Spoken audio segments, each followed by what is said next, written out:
Breaking news చూస్తున్నాం. 143 సంవత్సరాల క్రితం నిర్మించిన తెనాలి తహసీల్దార్ కార్యాలయాన్ని దాతల సాయంతో ఆధునీకరణ చేయగా మంత్రి నాదెండ్ల మనోహర్ చేతుల మీదుగా ప్రారంభించారు.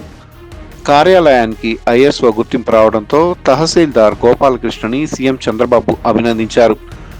దీని మీద మరింత సమాచారం తెలుసుకునేందుకు AP bureau chief Srinivas phone లైన్లో సిద్ధంగా ఉన్నారు. శ్రీనివాస్, చెప్పండి. రెడ్డి, తెనాలి తహసీల్దార్ ఎవరైతే ఉన్నారో కేవీ గోపాలకృష్ణ నిన్న సీఎం చంద్రబాబు నాయుడు చేతుల మీదుగా ఐఎస్ఓ గుర్తింపు పొందిన సర్టిఫికెట్ను తీసుకుంటాం జరిగింది.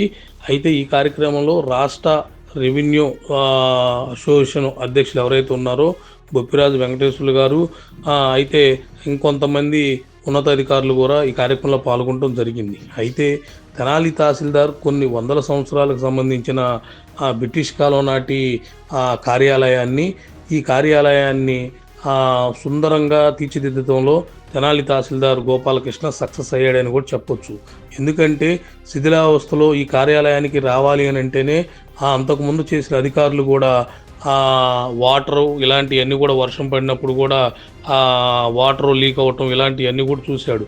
కానీ దీన్ని ఆయన విభిన్న కోణంలో ఆలోచించి ఖచ్చితంగా ఇతను అంత ముందలు చేసిన బాపట్ల కానీ చేబ్రోలు కానీ సుల్లూరుపేట ఎక్కడైతే ఆ స్టేషన్లో చేశారో ఆ మండలాల్లో కూడా వీటిని సుందరకరణంగా రూపుదిద్దడంలో ఎక్స్పర్ట్ అని కూడా మనం చెప్పొచ్చు.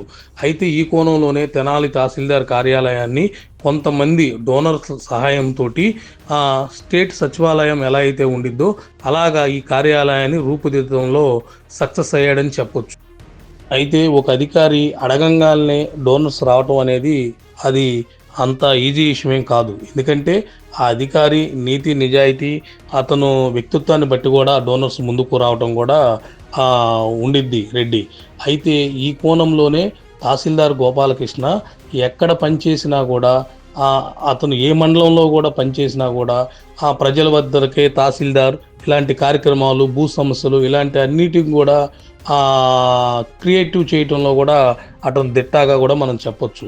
ఎందుకంటే అతను ఎక్కడికన్నా వేరే మండలానికి బదిలీ వెళ్ళిన సందర్భాల్లో అక్కడున్న కార్యాలయం సిబ్బందితో పాటు ఆ మండలంలో ఉన్న ప్రజలు కూడా అతను వెళ్ళేటప్పుడు కంటతడి పెట్టిన రోజులు చాలా ఉన్నాయి.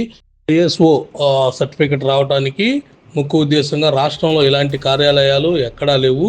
ఇలాంటి కార్యాలయం తెనాల్లో రూపొందించిన తహసీల్దార్కి గుర్తింపుగా ఐఎస్ఓ సర్టిఫికెట్ ఇవ్వటం జరిగింది.